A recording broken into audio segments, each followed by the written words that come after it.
hey, thank you for tuning in to another amazing video. So today we have a very fun game for you, and it is called Duck Hunt. For this activity, you're gonna need a few items. So I would recommend doing 5 sock balls. Remember, 2 socks folded together. And then if you have a Frisbee, you need 5 of those. If not, 4, 3, whatever you can do as much as possible. And if you don't have Frisbees, then you can make your own Frisbee. Now, the way you make your own Frisbee is you have 2 paper plates, you put them on top of each other, and then you add a sock for some weight, slide the sock in between the plates, and then tape the sides, and voila! Wow. You have your own Frisbee. So stay tuned and we'll get to the activity in just a moment.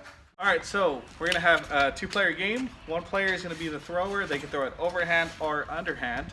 And what they're gonna try to do is hit our targets. Now I'm gonna flick these in the air, and while I flick them in there, if Jordan hits my duck or my Frisbee and it falls to the floor, that is worth 1 point.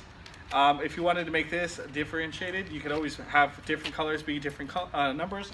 So red could be worth 1 point, blue could be worth 2, and then our yellow could be worth 3. Again, if you're using paper plates, you could do it by just numbering them itself. So go ahead and stay tuned and we'll get started with this activity in just a moment.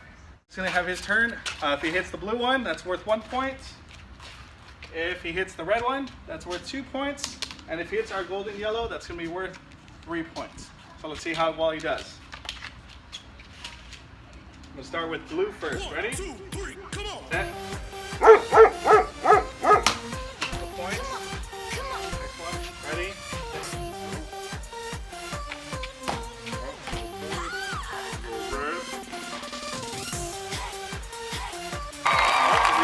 That's worth 2 points.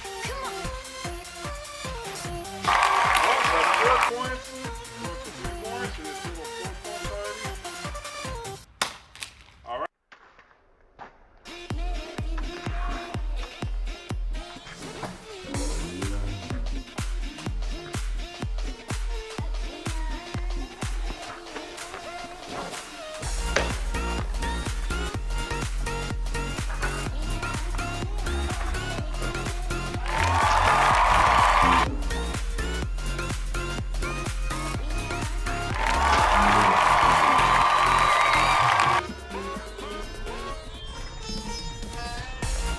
Really hope you enjoyed that game of Duck Hunt. Please don't forget to like, subscribe, and comment. Until next time.